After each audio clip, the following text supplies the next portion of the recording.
Let me preface this by saying I am not a medical professional nor doctor or anything of the sort. This clip is going around on Twitter. This is Dolphins QB Tua Tagovailoa talking about the issue of the Guardian cap and his concussions. Let's go ahead and listen and give some context. Did that discussion come up in the last Nope. month? Nope. None of that. When you wear a Guardian cap? Nope. Why? Personal choice.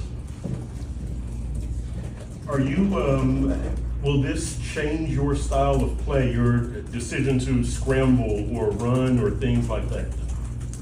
It's got to be smart. That's it. It's got to be smart. My entire time playing football, I've been a competitor, and that, you know, is or was sort of my edge when I would run from high school. Even in college, I would do the same thing. But it's a professional, setting. This is the professional level, the best of the best.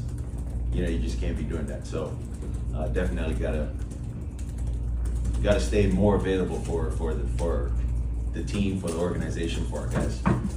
Right. So, and without ignoring the AB tweet here, where he says, "Welcome to the team," whether that you take that in good taste or bad taste, we will move on from that. My initial reaction, I think, like the initial reaction of a lot of people, is this is arrogant, this is smug, this is ridiculous. How could you, be in a position to where you have your family and your, loved ones, and you've already had these really scary concussions and you have this cap where it could potentially reduce your risk of concussion, for what potential reason could you possibly have to not be wearing it? And you just cite personal choice. That's bullshit, blah, blah. That was my initial reaction.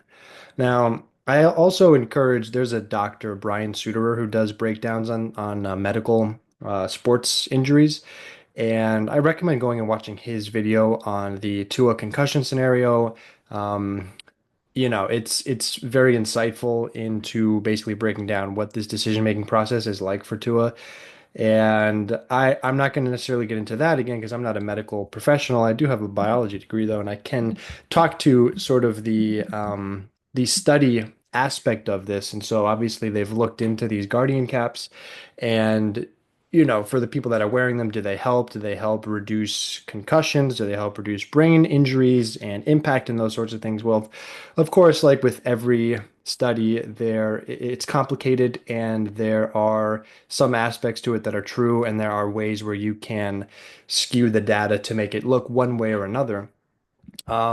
Where it looks like when you have young football players in this sort of summary that the Google AI has given me, that you get a 40% decrease in concussions per year after using the Guardian caps. However, 16.2% of participants said they wouldn't recommend the use of the Guardian caps, which is interesting.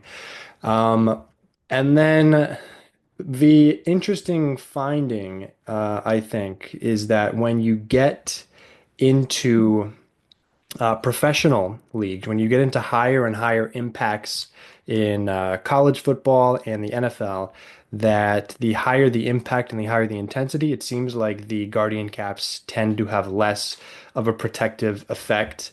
And they end up kind of just looking like this silly pillow on top of your head. Is it possible? I mean, does it confer a little bit of benefit? Maybe a little bit.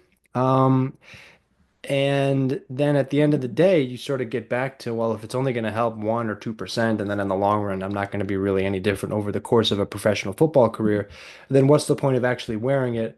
And maybe that is what Tua is kind of weighing at this point. And so then you kind of get back to his smug, tossing away of the answer.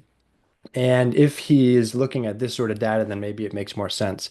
I don't know. This touches me personally because I had to quit football because of concussions. I had at least three in my when I was playing between middle school and high school. The last one was pretty bad, and it lasted. It really lasted throughout the entirety of my final season, my junior year of high school. I basically was foggy and had headaches for the rest of that season.